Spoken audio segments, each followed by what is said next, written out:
So I wanted to get on here and do a quick video about my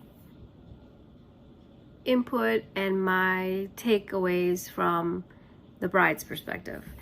I'm planning a wedding. I've been planning this wedding for 2 years, pretty much from, well, we were in Disney in Florida when I was proposed to. So I would say we were there a few more days, and then when we came home, pretty much got into the planning. We took it slow at first. We said we wanted to enjoy our engagement and take it slow. So we did that, but of course with the excitement of that I'm engaged and, you know, planning the wedding, it kind of started off right away. We decided to tackle hiring some of our important vendors first, the ones that we really wanted, so that they wouldn't be booked, because we heard that that's something that happens quite often, that it's never too early to plan. That's something that you're going to hear a lot. You're going to hear people say a lot, oh, you got plenty of time, what are you worrying about this so far in advance? In the wedding world, that's not true. It's never too early. Things book up fast. I see now people are already booking for 2025. So don't listen to those people who tell you that. At the same token, don't panic if you're trying to plan a wedding in just a few months, because although I think that would be extremely hard, I guess it is possible, and I have read of people successfully doing it. For us, the long engagement was perfect because it gave us time to, one, enjoy our engagement and not be constantly talking about the wedding or about vendors or about this and that.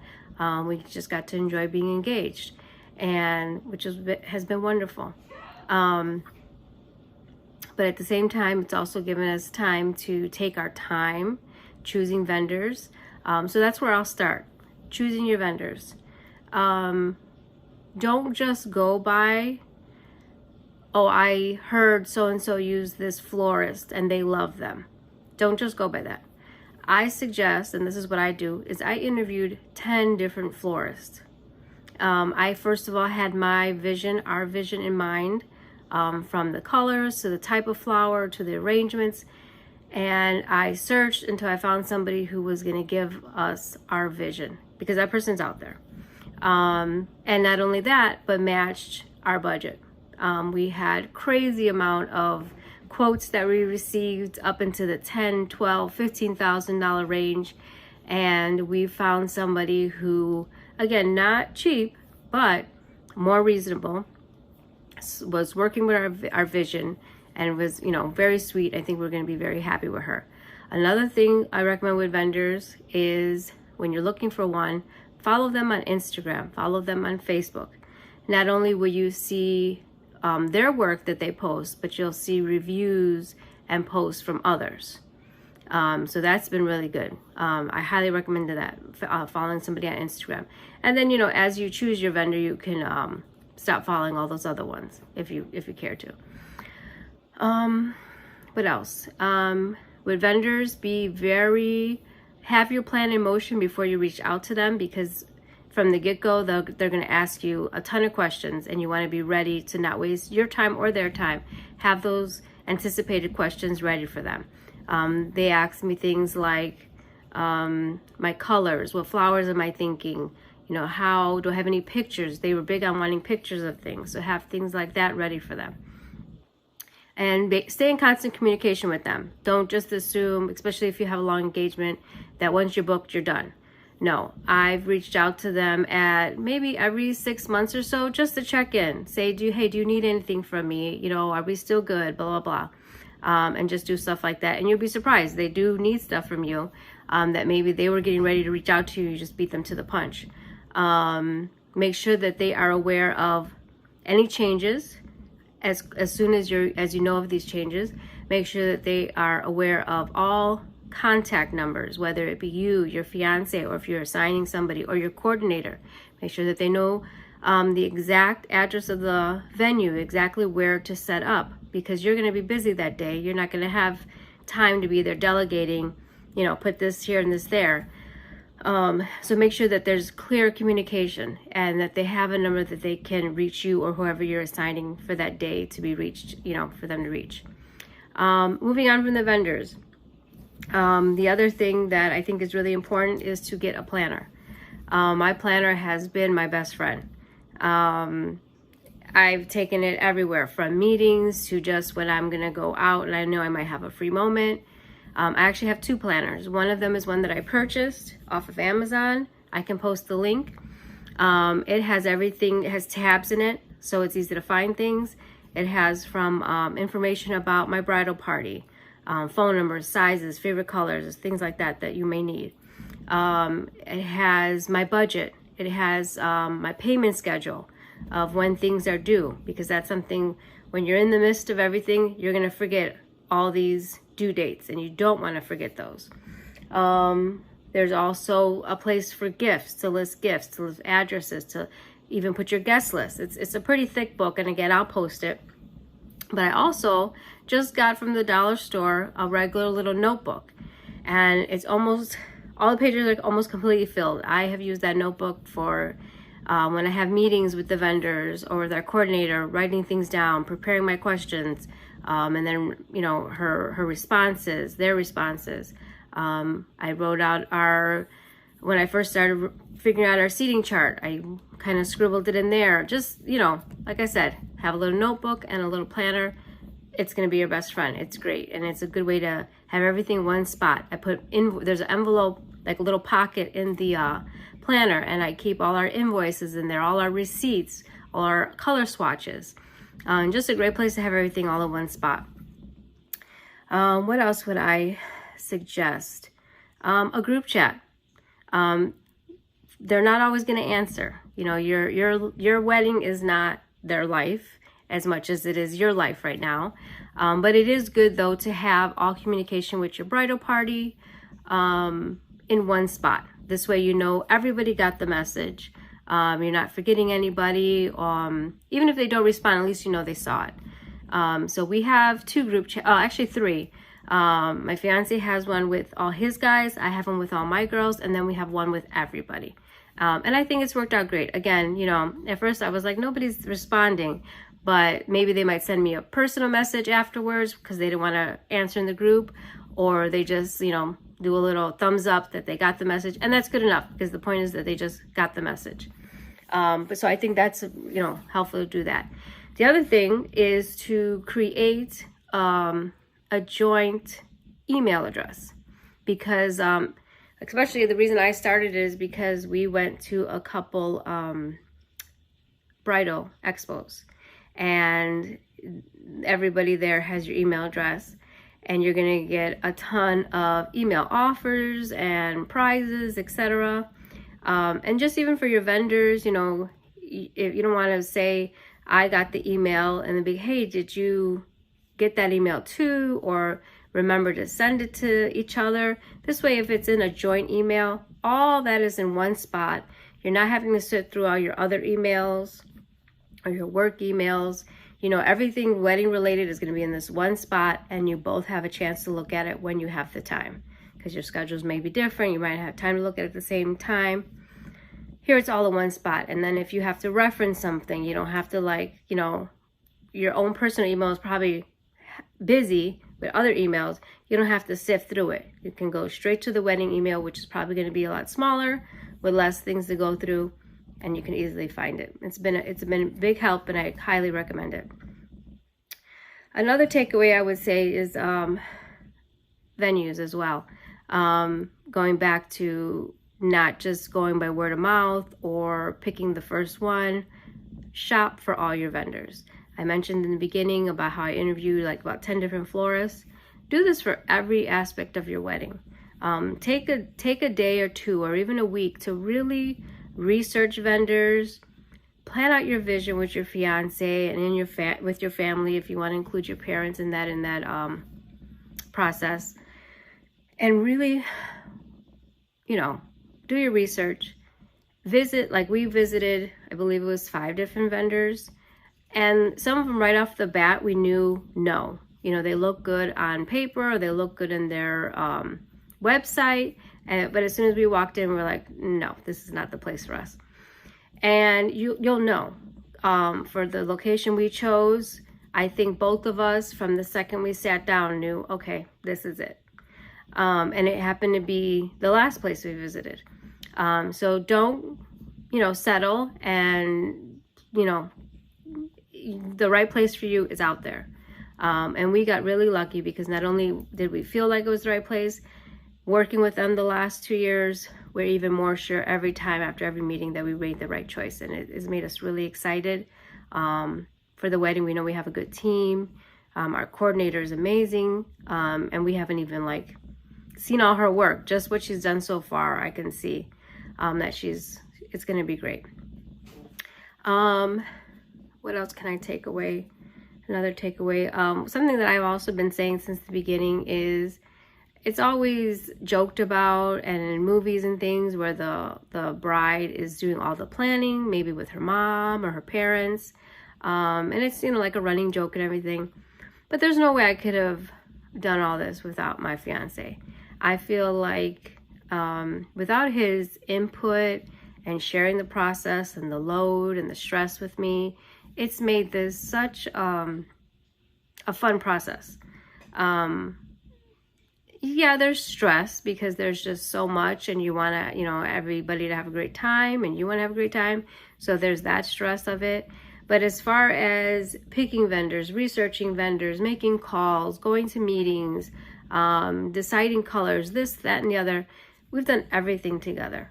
And so, being a mom and having that already busy life, it's taken away, just made the process fun and so much better. And if it's possible, I would say try to do it together. It's going to make a world of difference. But there will be stresses. So, I'll be honest about that. I will say for me, the biggest stress has been taking on DIY projects. I'm not the most creative person, but once I do some research on YouTube and some practice, I think it comes out really nice. And at first, my fiance had said no DIY projects because he didn't want me to have that extra work. He wanted me to just, have an easy process. But then when you start looking at the prices of some things and you're like, I know I could do that. If you have the materials, like I have the cry cut machine, take advantage of them and maybe space it out, which I didn't necessarily do. So now we're in the we're in the end of June. We have a week left. The wedding is in 50 days. And I'm really just now tackling those DIY projects that I decided to go ahead and take on. But there is a sense of satisfaction when you look at it and it's done and it's exactly how you want it to be. And then you think of, wow, how much money did I just save, So keep that in mind. If you don't want to take on that stress, go ahead and just let somebody else do it. You can find everything on Etsy. Etsy's been, has so much on there. But if you want to save some money, and in some cases it is a significant amount of money, and you want to go ahead and take on those DIY projects, just give yourself time. Like I said, I've been planning this wedding for 2 years, and I should have done some of this already, because now, like I said, we're here at the finish line, and I'm working on things. And I have given myself 2 weeks, so I'm not trying to do it all in one day. And so it hasn't been too bad. But at the same time, mentally, just thinking, oh, I have this, this, and this, and this still to do, kind of weighs on you a little bit. But once I get in there and I start doing it, it's not that bad. So just give yourself some time if you're trying to do some DIY stuff. And I'm going to make another video of a lot of the DIY stuff I did. I can tell you a few things I did now. I made hangers for all the bridesmaids to hang their dresses on. And hopefully we can have them all hung up somewhere in the bridal suite so that they can be part of our pictures with all their dresses hanging up next to mine and their names on the hanger. I see those on Etsy, for example, for anywhere from $12 to $25 a piece. I got a box of 12 from Amazon. I can post the link. I'm not sure of the price. I don't remember. And then I already have all the materials. So I probably made each hanger for, again, I'd have to guess. I'm just guessing here because I have to look it up. But I probably made each hanger for about $3 to $5 each, if that. And another place where we save money is program fans. Again, something you can find on Etsy or your local, printing shop. I got the cardstock cards. I believe I paid $5 for a box of 100 at, I believe it was Michael's. And then I got the popsicle sticks, what I call them, but they're, a little thicker than a popsicle stick, which will be the handle. I got those from Amazon, and I believe I paid, for 220 of them, I paid $13. And then we'll just use our own printer. I created my design for them on Canva. Canva has been a great tool. You can go in there and pretty much design anything. You can put in your idea, like you could put in a program fan, you could put in invitation, you could put in a flyer, whatever. And they'll give you a bunch of templates, or you could create your own, and then you just have at it. You go ahead and change the text, change the colors, change the design. And you could even use Canva printing services. For example, if you're printing up a flyer, create your flyer, which you've totally done all by yourself on there, your own vision. Send it to them, and they have options for, let's say, 25 flyers, 50 flyers, etc. And I believe it's free shipping. And I believe for like 25 flyers, it's $20. Send what you just created, send it to them, they print it, and it's brought to your house, and it's done. Can't get any better than that. So yeah, DIY is a big money saver if you have the equipment and if you have the time. I would definitely suggest doing some things like that. There's a lot of people that are more adventurous than me that I've heard do their own invitations, and they come out beautiful. I just couldn't, that just seemed too tedious for me.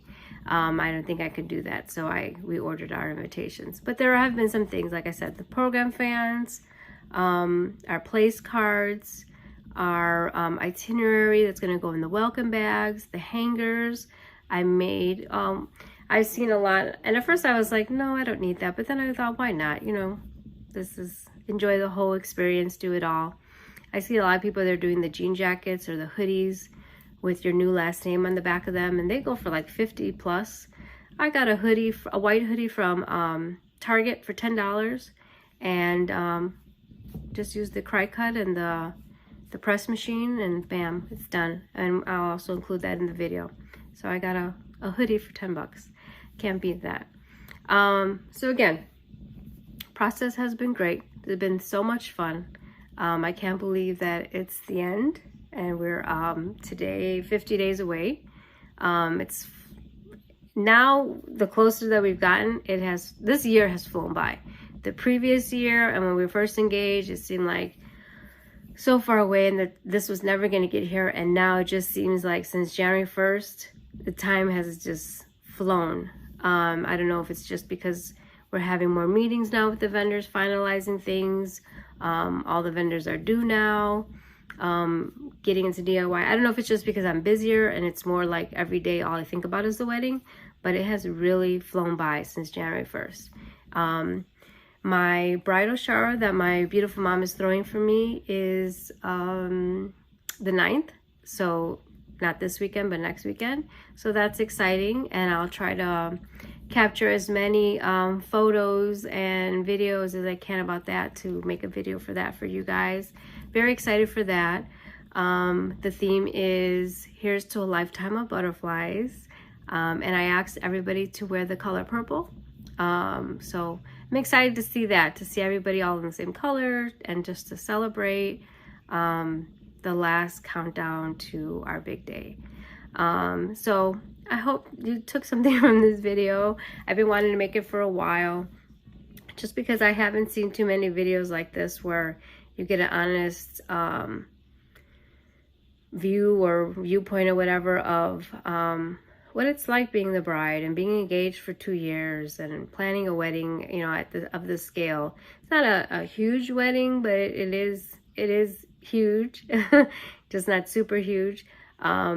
It's a formal wedding, and we've tried to pay attention to every little detail, plan everything out. Our biggest goals have been to make sure that everybody has an amazing time and walks away from this wedding saying, wow, that was a beautiful, amazing wedding. We want everybody to feel the love between my fiance and I. to enjoy the food. Music has been a big important thing for us. We just had our big creative meeting with our DJ a couple nights ago, and you know, after speaking to him, made me really excited and confident in that he's going to put on a good party for us. So yeah, it's in that aspect it has been stressful, because I just want everybody to have an amazing time. I want this to be one of the best weddings they've ever been to. And then I feel the pressure, because I'm like, hey, you've been planning this for 2 years. It better be perfect. I know nothing in life is perfect, but I want it to be pretty close. So if you have any questions about anything in regards to planning a wedding, you know, please reach out. I'll be happy to answer anything, give you my honest answer. Looking forward to making a few more videos for you guys to catch you up on everything that's exciting time as you're in the last few weeks before the big day. And yeah, continue to like, comment, subscribe to our channel. We hope you enjoyed it, because we have loved doing these videos and sharing this process with you. So again, just comment. I love to read your comments, and I would love to answer any questions. And I'll post the links and pictures and things to some of the things I mentioned in the video. Till next time.